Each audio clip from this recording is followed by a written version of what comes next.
Welcome to the Gallagher room. I'm really looking forward to another insightful session.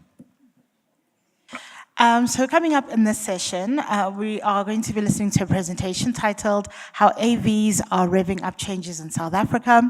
This is going to be presented by Andrew Henning. Please give Andrew a round of applause.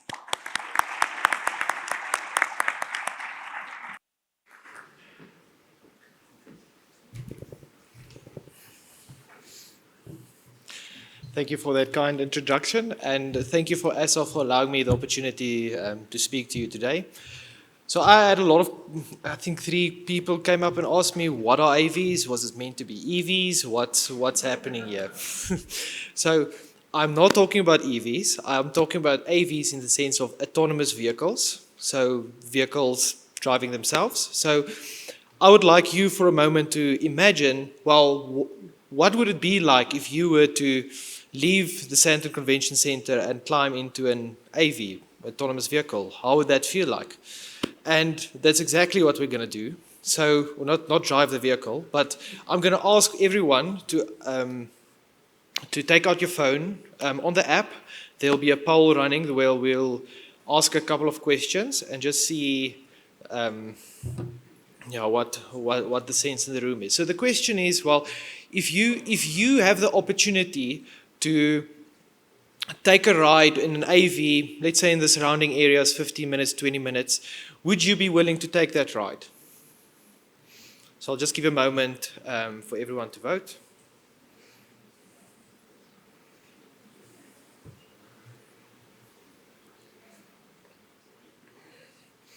I see some of the numbers coming in. Majority thinks that this sounds like their adventure.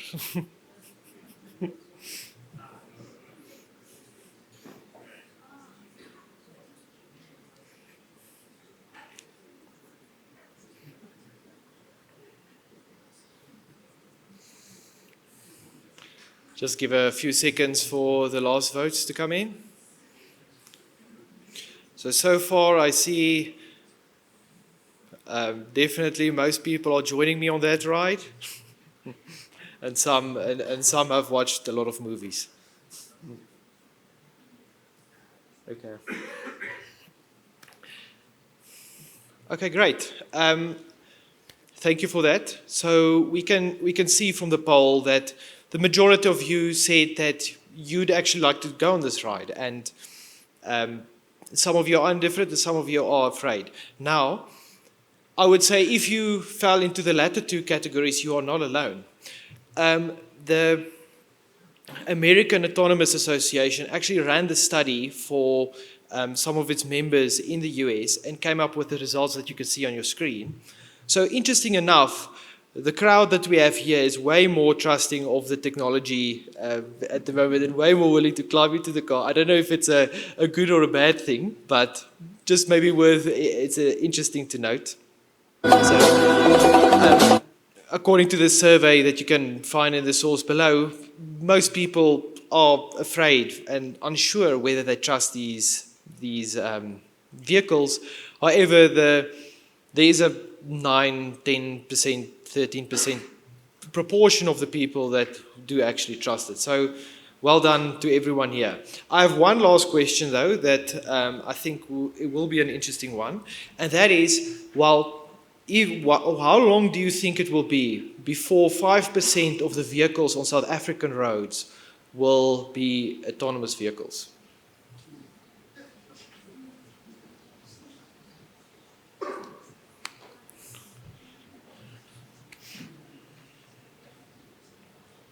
Okay, so everyone's settling just over a decade. Some very optimistic in the next 3 years.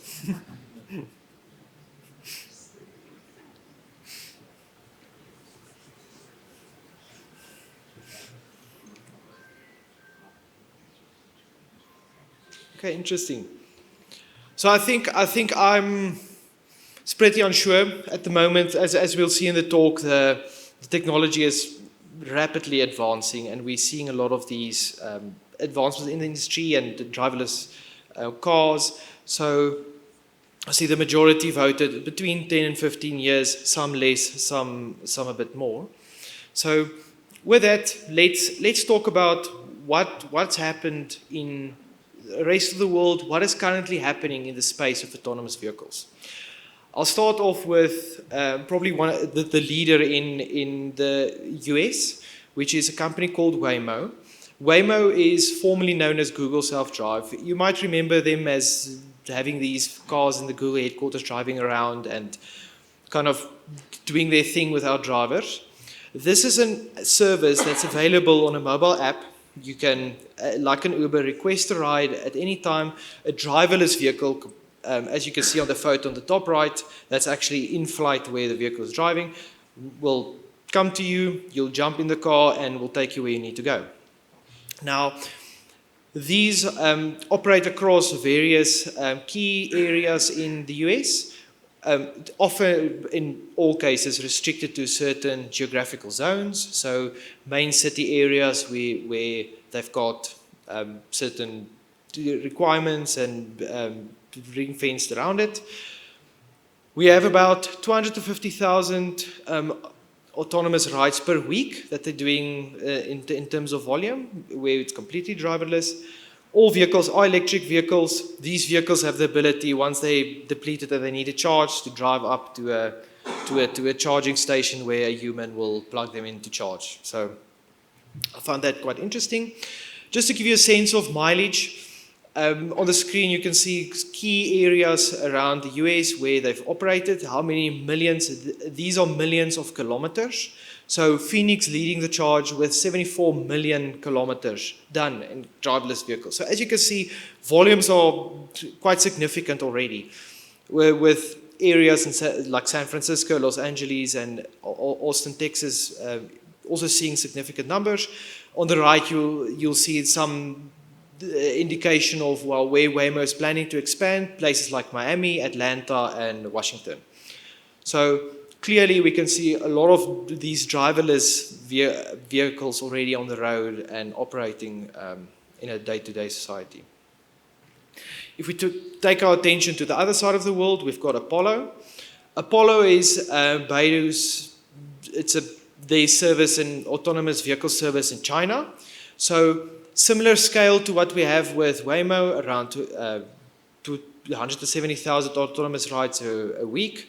Also around the 200 million kilometer mark, which they are riding. And in their case, what makes them unique is they're rapidly planning to expand in various parts of the world, where we see trials are undergoing currently in Dubai, and they're planning to have several cars later the year, and several other regions throughout the world. So similar concept as Waymo. You climb on your app and you can get these ride requests, these rides. We can't think about autonomous vehicles without thinking about Tesla. There was a lot of excitement back in the day with Tesla's full self-drive and their autopilot systems.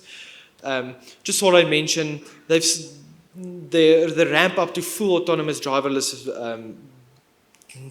rides has been low. In their case, they've started rolling out what they call a Tesla Robotaxi in Austin, Texas. This is very similar to the Waymo offering, and currently they've got relatively low mileage.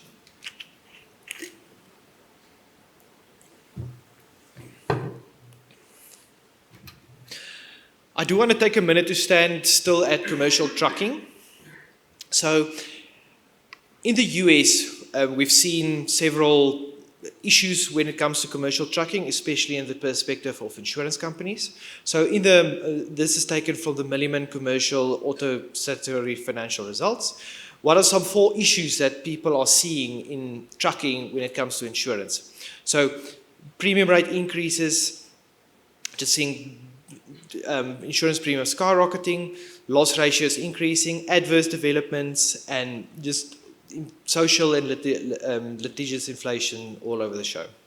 So there's a lot of emphasis as well on seeing, well, what can we do in terms of autonomous rides and how can we improve autonomous trucking and how that can make society a better place. So this shows a diagram from the Boston Consulting Group, and I think it it highlights, well, what are the benefits that we have with autonomous trucks. So ranging from cost saving, making it cheaper, these machines run more and it's more on the road, safety. Everybody thinks, oh, these, or knows these sensors are always on. They're not distracted by text messages. They're always eyes on the road and they don't get distracted and daydream on the road, etc. Sustainable, less idle time, more moving time. So there's an element there of being more friendlier to the environment. Greater efficiency, drivers now are better rested. Trucks can now drive and less reliance on humans. And something that's quite prominent in the US is there's a shortage of truck drivers. So for one of the key benefits that we have for autonomous trucking is to get to address this shortage which they are seeing in truck drivers across the US. So this will directly impact that. So with that, I would like to just mention Aurora, which is an interesting company where they address exactly that. So founded by industry veterans across the AV space. The idea is that they integrate into Class 8 trucks, so large trucks where you transport what you see on daily roads, even South Africa. At the moment, they mostly only operate in Austin, Texas, with plans to expand. They have a hybrid approach. The idea is difficult to navigate urban areas. They would rely on a human driver to navigate these, but the moment they hit those long roads, they hand over to the autonomous vehicle and the driver can do whatever. So, yeah. In the sense of mileage, as you can see, way less than what we have with Waymo, or the likes of Waymo, and we can see a rapid expansion in that area. So with that, I want to establish a bit of a baseline of, well, what do we mean with autonomous vehicles? Like my car's got cruise control in. Does that mean I've got an autonomous vehicle? Where do we have these lines? So background behind this is that we have a commonly adopted range of or levels of automation from the Society of Automotive Engineers in the US. So they've got a 6-level scale, as you can see, ranging from 0 with zero autonomy to the right with full automation. We've got 0 automation. Effectively, the driver needs to drive the vehicle. There's no support. There might be warning systems. There might be all sorts of any lights or warnings, but ultimately, there's no assistance to the driver as they drive the vehicle. Level 1 is where we see a bit more automation, effectively where you've got a steering or a braking assist. Level 2, where we see now more partial automation, where we have a steering and brake assist or acceleration assist. What's important to note about levels 0 through to 2 is that the driver needs to constantly be in control of the vehicle and be expected and ultimately takes responsibility for that moving vehicle. So they need to be attentive and not rely on these systems to take control of the vehicle. We have level 3 where we have conditional automation. So these are circumstances where the vehicle can do these autonomous rides while the vehicle is engaged, or while the autonomous mode is engaged. You can let go and you can rely on the system to perform the driving autonomously. However, at any time the driver can be requested to take control back from the vehicle, as well as it might be restricted to certain applications. For example, if you're driving on a highway, or in some cases there are functions where it's specifically designed in certain circumstances, similar to the likes of Aurora. We have level 4, which is high automation. In this case is where we see the vehicle effectively doing all the tasks that it needs to get from point A to point B, but this is under certain circumstances, or certain conditions. In this case, an example where this is like Waymo, where they are restricted to only a certain geographical zone which they can operate. So Whereas level 5 is from wherever you are, whatever you do, wherever you want to drive, gravel roads, etc. The vehicle has the ability to do that for you. Now, even in some cases, level 4 and 5 don't even need steering wheels and pedals to handle it. And these systems don't need a driver to take control over the vehicle at all. Just to show you what it means in terms of your system in your car that you're driving if you want to simulate. So things like auto emergency braking, a blind spot assist, those lights that come up in your rear view mirrors, or cruise control, those are not autonomous. Those fall under category 0. They are warnings, but they don't take any control over the car. They're just there for your assistance. Level 1, 2, we can see the and or, level 1 having either one of the two and level 2 having both. Either like some form of a lane centering or adaptive cruise control, which actively changes the speed of the vehicle depending on the speed that you go.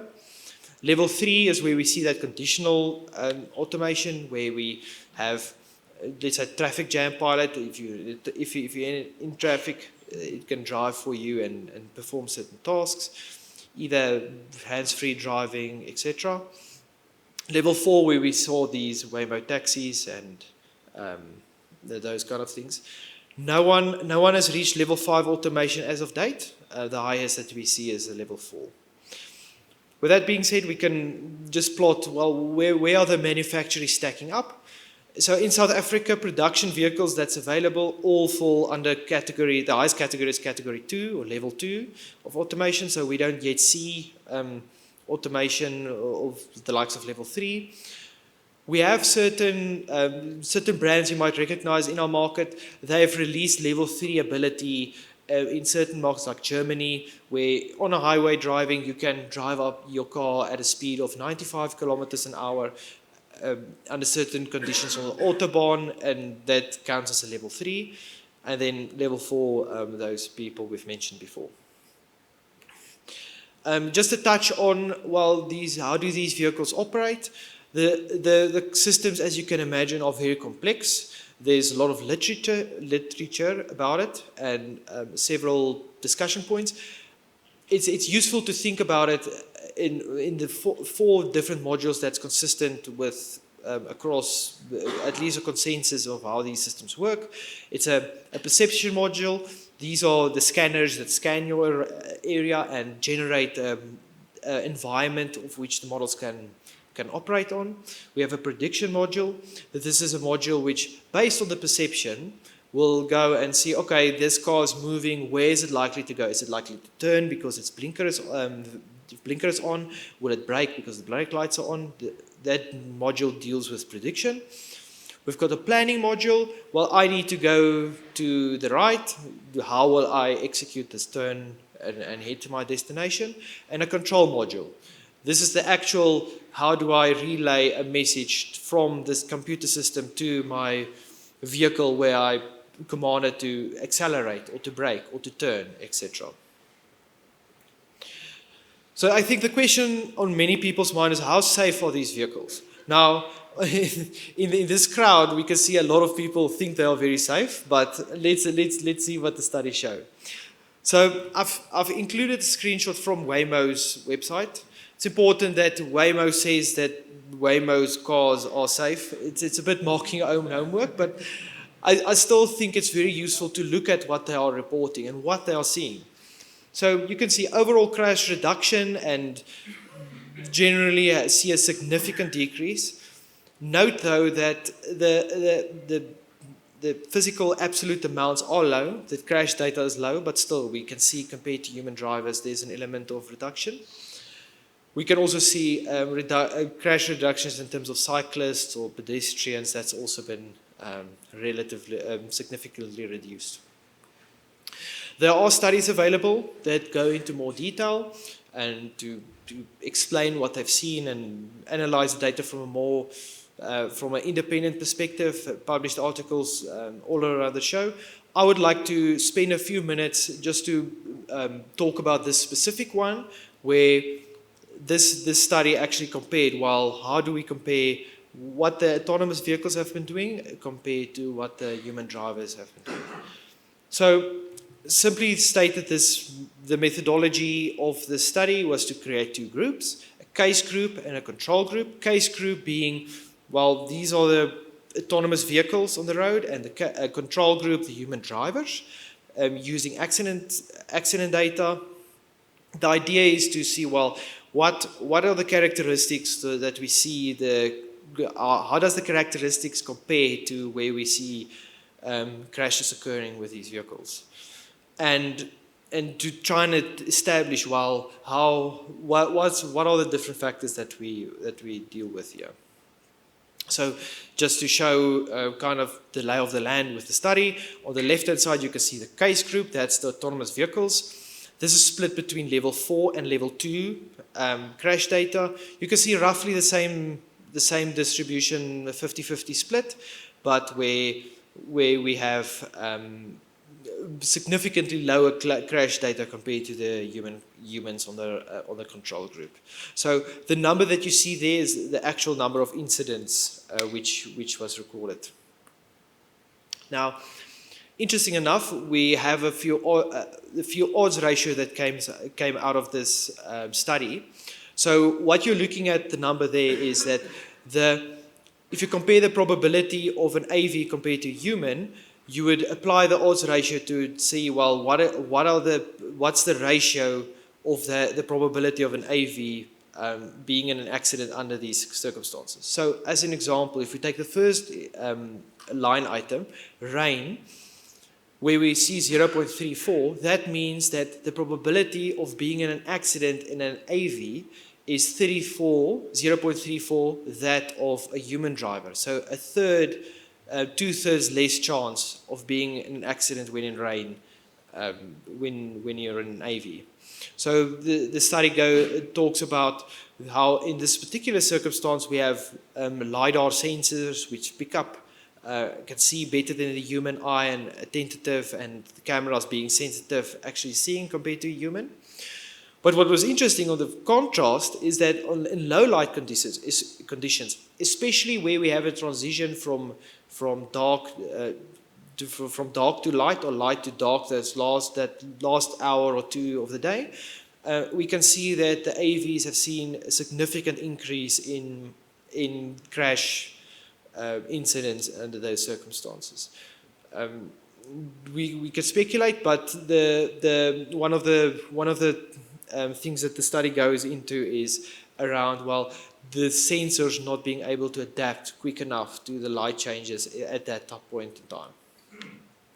As you can see, accident types, rear-end accidents, halving the rear-end accidents, and T-bone accidents also having a significant reduction.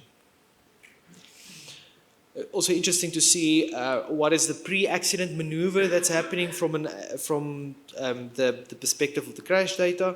So proceeding straight, turning off a road and entering a traffic lane, we can see that there's significant reductions in crash, probability of crashes.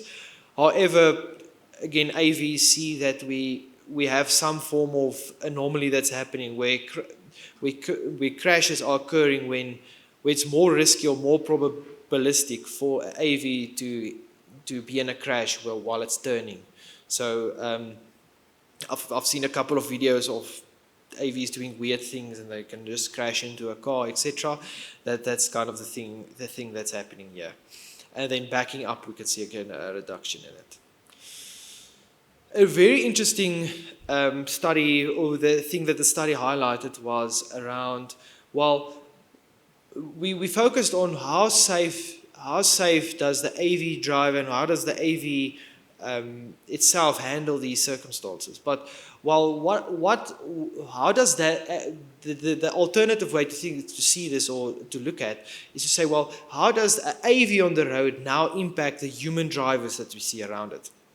So one thing the study highlights is on the left you can see what's the percentage of time, like these are only focused on rear end accidents. So on the left hand side is where a human rear ends into an AV, and on the right hand side where an AV rear ends into a human. And you can see there's a significant high percentage where a human hitting a AV, where it's actually an autonomous mode, which is this concept where they call phantom braking, or where a AV has a bit of an unusual behavior where it sees it's conservative, it rather brakes when it's uncertain than drive, and that tends to be a bit awkward or a bit unexpected for human drivers that wouldn't normally do that. And interesting enough, it's an effect that came through from the study where not only does the AV, we have impacts on the humans around the AV as well that we need to consider. So challenges still remain. We have these AVs that's built and programmed or trained on all these miles and information. They've got simulations where they can train these, and they've got real life data that they can train it. Ultimately, there's so many combinations and permutations of things that can happen on the road. These AVs in the long run will need to be able to deal with things that they haven't even seen in the training in the training sets. Data, especially crash data, is still limited. It's difficult to say, well, how safe are these vehicles really, and can we really trust the technology, whether it's safe to deploy on the road?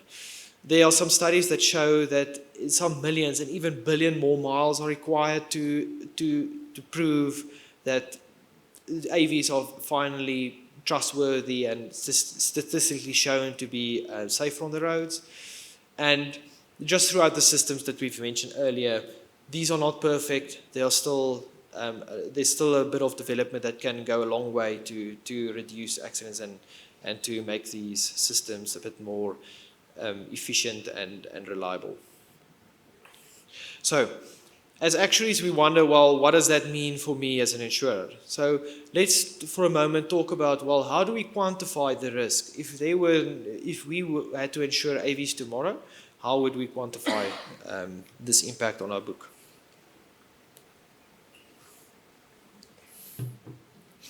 So this list is not exhaustive. You can think of many ways to do, but there are broadly three ideas that I would like to point out. The first one is do nothing. If that day comes where you need to to take on an autonomous vehicle on your book, you can simply just underwrite it as you normally would and assume it's a normal driver. It's an option. How viable, we can discuss that. The second would be to say, okay, well, I've got my motor claims data, I've got my information. How can I take that data based on the information that I've got and based on what we've seen, and how can I adjust that to be more representative of how the AV risk would be like and how the crash data will unfold. Third option is use the studies, the studies we've shown and what we have come up with here, or what Waymo is saying, use that in your pricing models. So I think for most of us, probably with insurers where we have significant data already on motor, option 2 probably makes the most sense. And it makes the logical starting point to take that data and adjust it to where we need to be. So taking some data that we have from fatalities on the roads from in South Africa, we can see that 90% of fatalities on the road are caused by human factors. These are contributing factors. These are jaywalking pedestrians, speeding, ignoring traffic signs, insufficient following distance, fatigue, driving under the influence, all those kind of things. The environmental scenarios or factors and the vehicle factors where your vehicle brakes during driving is actually comprises a very small amount of these scenarios. So the instinctive feel that we have is that to say, well, given that everything is human related or most of it's human related, we can benefit a lot from implementing and improving, through AVs, improving our driving experience and the safety on the roads. So one way you can go about this is to say, okay, well, let's remove these factors. We will now no longer have drunk drivers if you have autonomous vehicles on the road. We do no longer have vehicles turning into other vehicles because the sensors will pick it up better. For sure, we can have these effects, and to say, well, that will just simply mean after roughly just taking out those items mentioned on the screen, we end up with a 45 reduction. Sounds easy, but it's never that easy. So we do need to allow for some new risks that get introduced. So just in light of that 4 software modules that I've mentioned earlier, we've got perception, predicting, planning, execution. As you can see, several things that can go wrong, and including that of the behavior of the vehicles around humans, how that can impact and actually increase the risk. So you can see, yeah, from misrepresenting the actual environment, the sensor's not working as expected, through to speeding, maybe the camera doesn't see the sign, or the sign is stolen, or wherever the case might be. So, what is happening in South Africa? At the moment, we don't have any vehicles available that's higher than a level 2 automation. So, mentioned earlier, production vehicles have been rolled out where we see a level of automation greater than level 3. So we are likely not to see, it's likely to see an increase in safety features and automation from level 2, 3 in more cars, and then slowly see these automations from level 3 onwards at a later stage. So my personal feel is that these are probably years away, if not decades away. So I think I'm pretty aligned to the majority of you that completed the poll on your app. Just by the think of it in South Africa, we can benefit from this. We can benefit from an autonomous vehicle or just safety on the roads. You have vehicles that will now just handle better, it will brake and just have more safety features to prevent car crashes. So these will have an impact of reducing your claim frequencies and reducing your claim severity over time. There are some specific challenges in South Africa that I'll outline and we can have a talk about. So what are some of the general future challenges that we see? So number 1 is liability shift. Who now is responsible for the accident that occurs? Is it the manufacturer that develops the software, develops the sensors that are now liable if someone suffers a loss?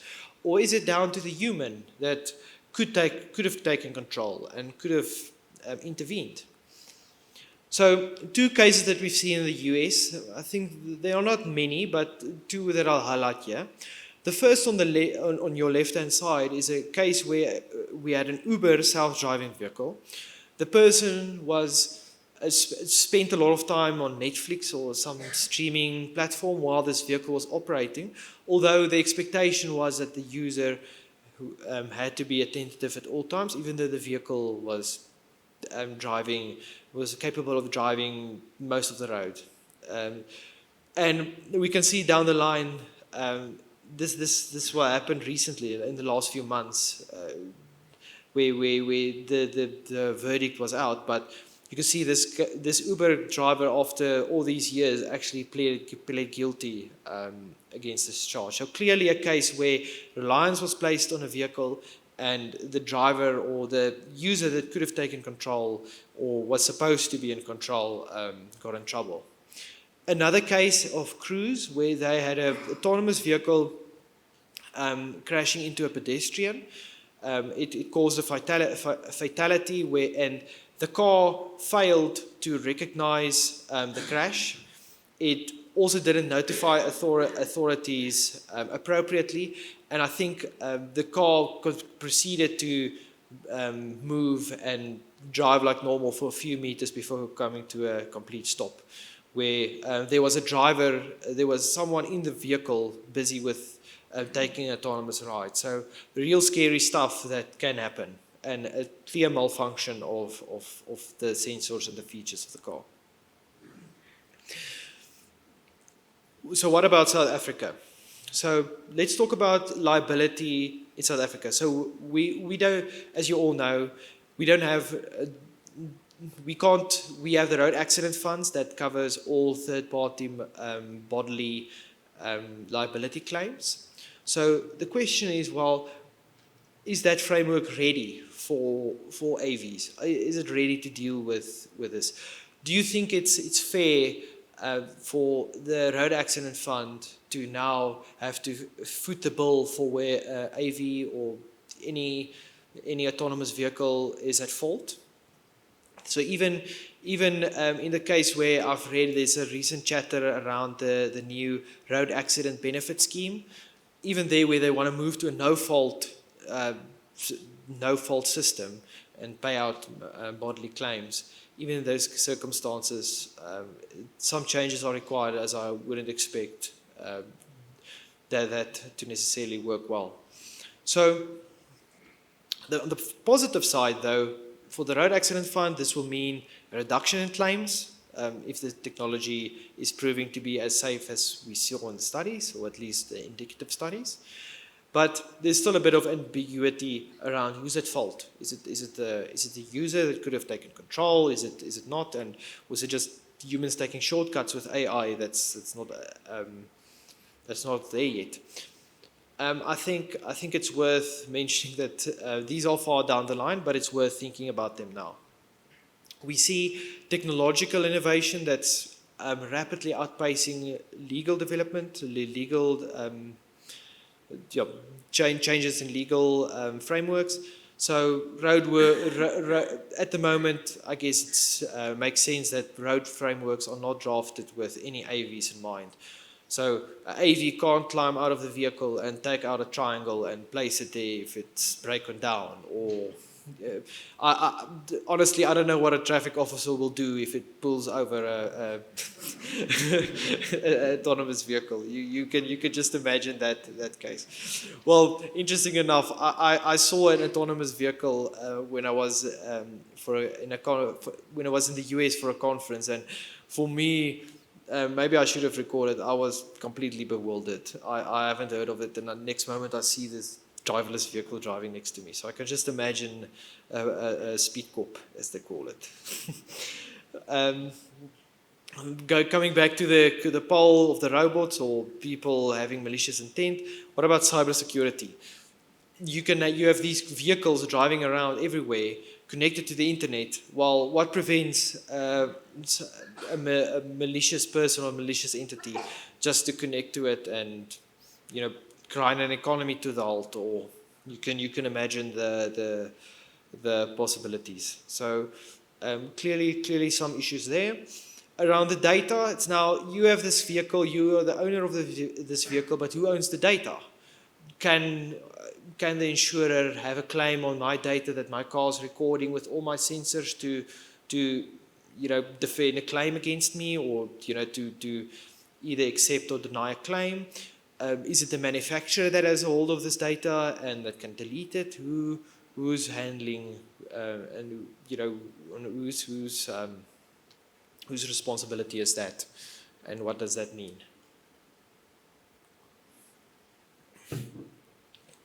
For insurers specifically, we have some underwriting challenges. We now have a vehicle where you still have a human. The human still drives the same route that they had before, the same risk factors. The car can still get stolen. It's still individual risk profile that you can allocate to that vehicle. However, you have this feature of, well, now you can turn on software for this vehicle to drive by itself, etc. So we have this case of, well, at any time you can turn off the autonomous mode and still go speeding and going crazy, or you can rely on the system. So potential future underwriting changes are actually now focused on, well, what software does your car have? What sensors do they have, etc. Changing to a more focused, technological focused underwriting perspective. And likely where I think probably makes sense to end up is to have a combination of both. To say, well, we've got this person, they still park behind a non-lockable garage, still have these issues, they still drive this very busy road where people are not following the rules of the road. That's contributing to the risk, but also they've got good or bad sensors or good or bad software in their vehicles and to determine the risk profile. It's also unclear what it will mean for premium rates for South Africa, for insurers. Sure, we have less crashes, we have less, as a result, less claims, and sounds like a good story. But all these sensors cost money, and they're quite expensive. And even with the sensors, all of these sensors sits on the outside. So the first thing that you will hit are these sensors. So it's still unsure what will that mix-up be of.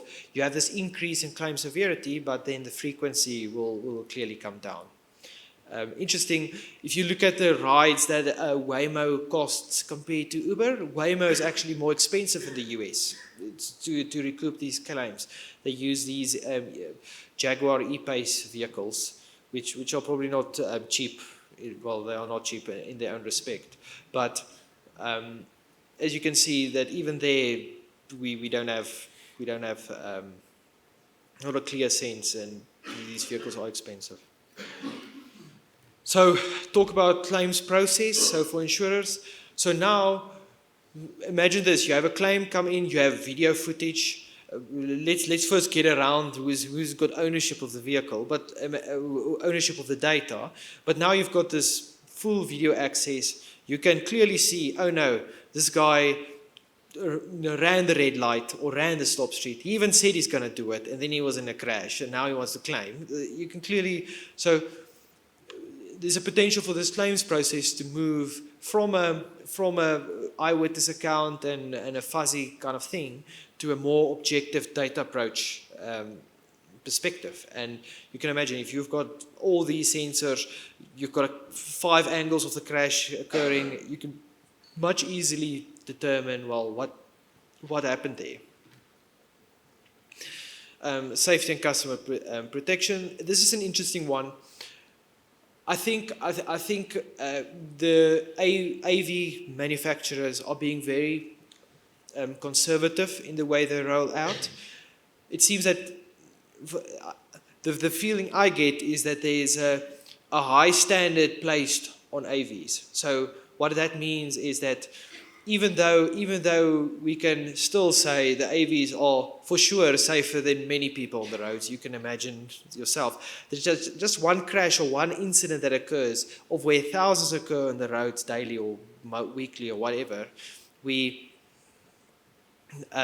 still place a lot of weight on, because we're unsure or because this technology is new on this, and don't react in the same way compared to a crash that a human did versus a crash that an AV did. So there's a risk where a lot of the legwork that you've done to implement the AVs in your society now gets undone because of one accident or one mishap, and that's just purely due to the customer reactions.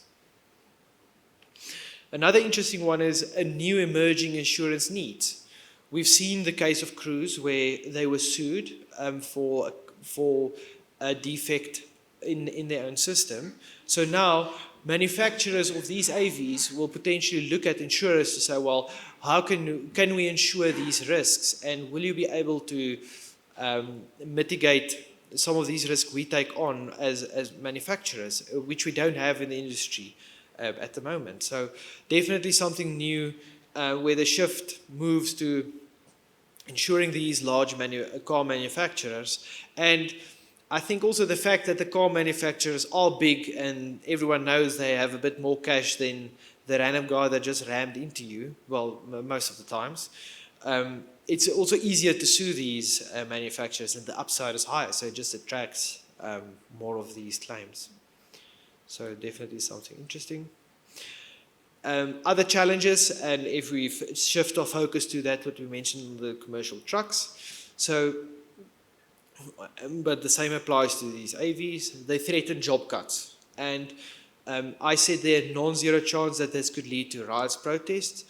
A colleague of mine went as far as to say definitely. That will definitely happen if, in the case of South Africa, where we now have job cuts everywhere with these robots taking over. So definitely some sensitivities to think about when we implement it. I think that we shouldn't take away from the fact that AVs can still make the people employed's lives better and safer. In the case of Aurora, where you now have a driverless truck, or at least an automated truck, where you just need to be attentive for 30% of your time and not 100% of your time, which can definitely yield a lot of benefits. Theft, vandalism, security vulnerabilities. As we know, we are in Joburg, things can get stolen. So in the case here, we've got expensive sensors, expensive batteries, something to think about. And I think challenges that might be unique to what we are facing compared to other markets in the world. And then economic barriers. Are there enough people to allow for the scale to implement this in South Africa? Do we have enough users that can afford this service, even though it's a bit more expensive than Uber, etc.? And an interesting one was connectivity issues. You've got these vehicles, they need to be connected at all times. I'm not a telecommunications expert, but I've been at a show or at some place where people are aggregated together. Oftentimes my phone doesn't work, the internet doesn't work, and just think about now introducing hundreds of thousands of cars on the road. Will the internet infrastructure be able to handle it, especially the cell towers, to be able to communicate with your phones and to be communicate, to talk about all of these cars to communicate with their servers that communicate to your phones for you to request the service. So some interesting challenges, and I mean, even some dead zones that we see in certain places. I mean, all solvable issues, but something to think about. We can't talk about vehicles without talking the condition of the roads. So things like potholes, unclear markings, inconsistent maintenance, traffic lights. How will these AVs be able to handle these adversities? So I think and this is also different to what their clean data that they're trained on would look like, etc. So definitely some uncertainty there. Interesting point on the road law adherence. So in South Africa, we've got different or unusual behavior to what we see in the other developed markets. I've got no idea how an AV will react if someone just skips a red light, or if pass on an emergency lane, or insert everything that upsetted you on the way here today. So you could just imagine, and it will just break or whatever. It's just adding another element of uncertainty. Think about something like pedestrian behavior. So, I mean, the rule of the law requires you to, at a zebra, to cross a street pedestrian crossing, to stop and to give right to people walking. But from what I've seen, at least now, paying attention in the last few months, that it's a natural thing for people to give way to the cars first and then walk across. This is a complete diagram shift from what we have in the US and in Europe, where the people walking in the street have right of way. So now you can just imagine, now you have an AV where it will now stop at every pedestrian crossing, and it compared to, like around human drivers not doing it, not expecting it. So I mean, the rear end example we had earlier can even be exacerbated that way. An interesting side effect that I've heard in a talk from one of my colleagues is that, well, how does the behavior of drivers on the road, so human drivers, change when we now introduce AVs? So the example they used was, well, they actually see a lot of people now, if there's a Tesla behind them or something, to actually cut them off. They know that the Tesla will break, the Tesla is awake, the Tesla's not sleeping. So now, what prevents me from just doing the same? So, well, you could just think about those cars on the road, if they were to know that they can safely just bump in front of you and you can stop, how that will react. And it's a legitimate side effect where it can change the dynamic of the people around them. So we should not only be focusing on what the impacts we see of the AV specifically, but the people around them. And I think we also can't talk about AVs and electric vehicles without talking about, well, these are energy-hungry machines, load shedding and our ESCOM, our electricity source shortages. Also something to think about, AVs these days, they are mainly, well, all of them are basically EV at this stage. So these require charging, and these will add an additional strain on our grid. Yeah, so with that, we went through what we've seen in other markets, some ways how we can think about the risk, some interesting things about how we classify it, and some challenges that we see. With that, I'll be wrapping up my presentation, and I'm happy to take a few questions. I think there's a few minutes available.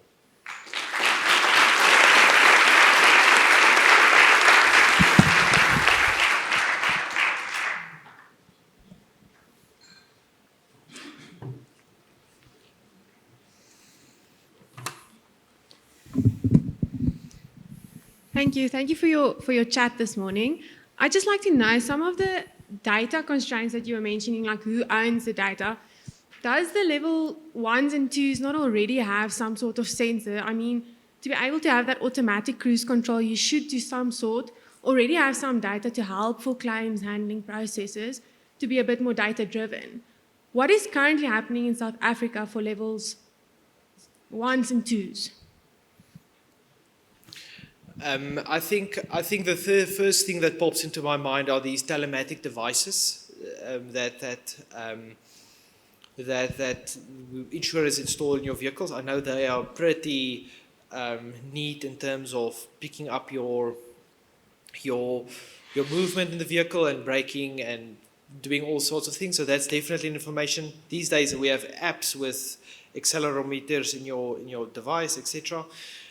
When it comes to the specifics around adaptive cruise control and your blind spot warning assists, I'm actually not sure if manufacturers do record that information beforehand.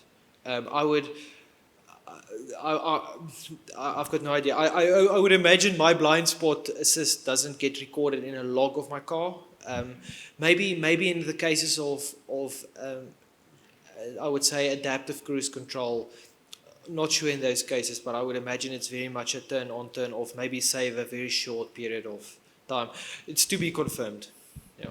Thank you. Just one add-on. The crash data you had for the autonomous vehicles, I'm assuming that's the very, very autonomous type of vehicles. Do you have the same data for level 1s and 2s that are in South Africa at the moment to understand if it actually helps severity and frequency in South Africa at this point? Yes. So, just to clarify, the data that was shown was from the study. So those were from level 2 and level 4. So the upper end of, I would say, the upper end where we have the steering and braking. So a lot of our vehicles that we drive, or the fancier vehicles, they will have level 2. Level 4, of course, won't be in South Africa. In terms of if level 0 is level 1, I would say the majority of the vehicles are zero. Like the majority of vehicles, at least in the sense of past data, will have 0, 1, level 0 or level 1 automation at least. So most insurers should have that data, and it will be representative in the fatalities data. Yeah, that's my gut feel about that. Yeah.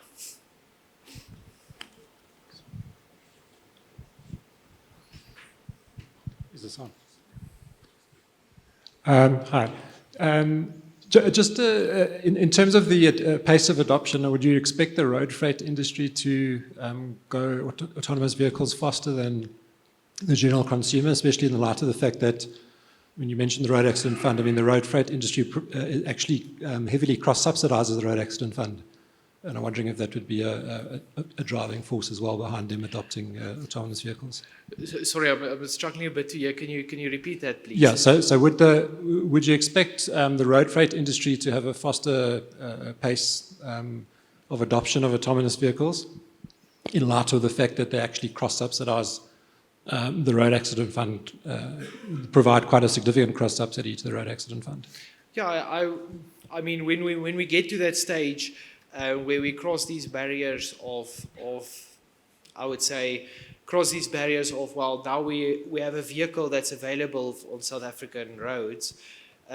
I would imagine that the adoption will be will be better just purely because of just having access to more funds and having the ability to scale. But in terms, yeah, I would say that's basically what I can think of. So I don't have strong opinions. I think that we will definitely see it more from the company side, where they roll it out in the form of an Uber or, in your case, the cross subsidies. But in terms of like individual vehicles, I don't think they will be the driver from there.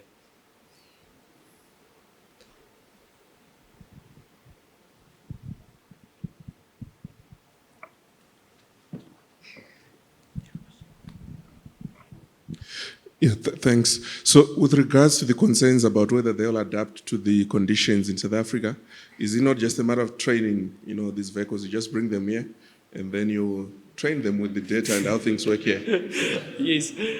So I've been thinking about it, and I'm sure you could, but I guess if I was a trainer of the vehicles, I would be concerned to code a vehicle to skip a pedestrian crossing. I mean, if I wanted to behave as I expected in South Africa, many people don't follow the letter of the law. So if I wouldn't imagine that would be allowed. In terms of conditions, let's say on gravel road driving or where we have unclear markings and things like that, I think for sure, but I think that just adds to the layers of complexity that we have. So, but for sure possible.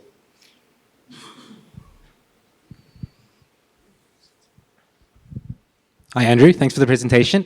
Very interesting. I think, to me, the most interesting question I can think of is regard to where that liability does sit. Especially, I'm thinking, if we reach that level 5, where there's not even a steering wheel, you can't now sort of sell to a consumer. As I'm thinking, I'm answering, maybe you split the perils that are insured by, but yeah, it's like you can't sell to a consumer now like the usual car insurance, because if there's an accident, they wouldn't really be at fault for that. Yeah. So are you referring specifically to the liability side, or?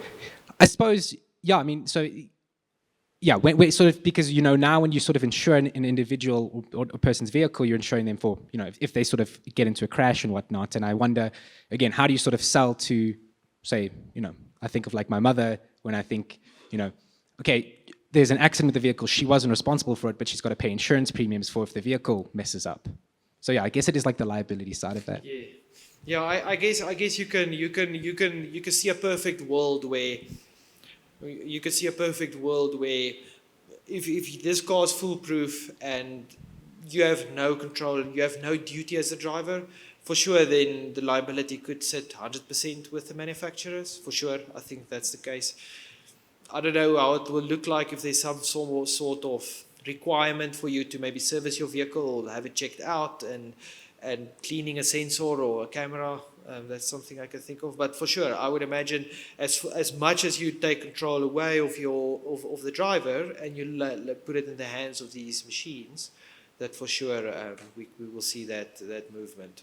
And I'm hoping that, well, the liability should hopefully be small, but also with the bodily claims, it's a difficult one to see. Well, will the RAF now not cover AV and how that will look? So at least on a third party damage claim. That's interesting. And then I guess also paying insurance premiums for, there's still human drivers being able to crash into you. So even there's another element. But from the liability side, I agree. Yeah. Thanks. So, Andrew, thanks for a very good presentation. A question from my side is just some thoughts. This will, and I think especially in the first world countries, it's really, as the adoption grows, but it made me think telematics is there to kind of really, charge a premium based on an individual person's behavior. what is the thoughts, internationally where we see increased adoption? Is this going to be the end of telematics for a Metro Miles business model where everything is about how you drive as a person, how you as a human respond, and that's how your premium is determined? Just maybe some thoughts around the impact on that and on, business models that's based on telematics.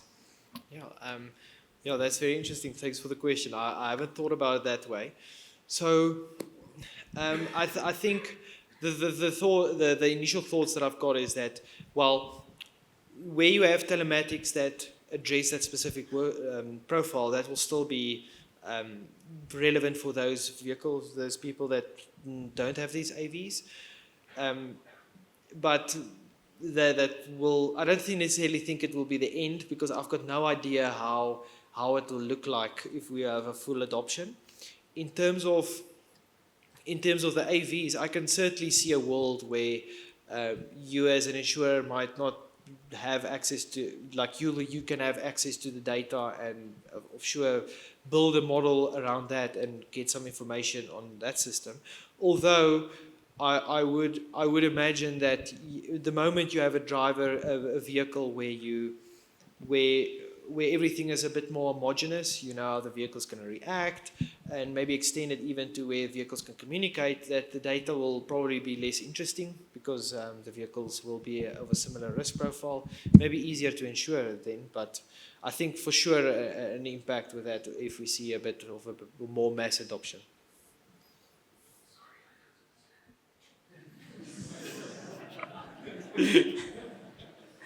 Andrew, thank you very much for that insightful presentation, and thank you all very much for your questions. We've come to the end of that particular session, which means it is time for lunch. Lunch will be just until, if you could aim to be done by 25 to 2, because the next session starts promptly at 13:40. Lunch is downstairs in the exhibition hall 1. If you haven't already, please also take part in the conversation on Beyond Connect on the app. You can also check out some of the live chess games that are happening at the moment. Please enjoy lunch, and we'll see you in just an hour. Thank you.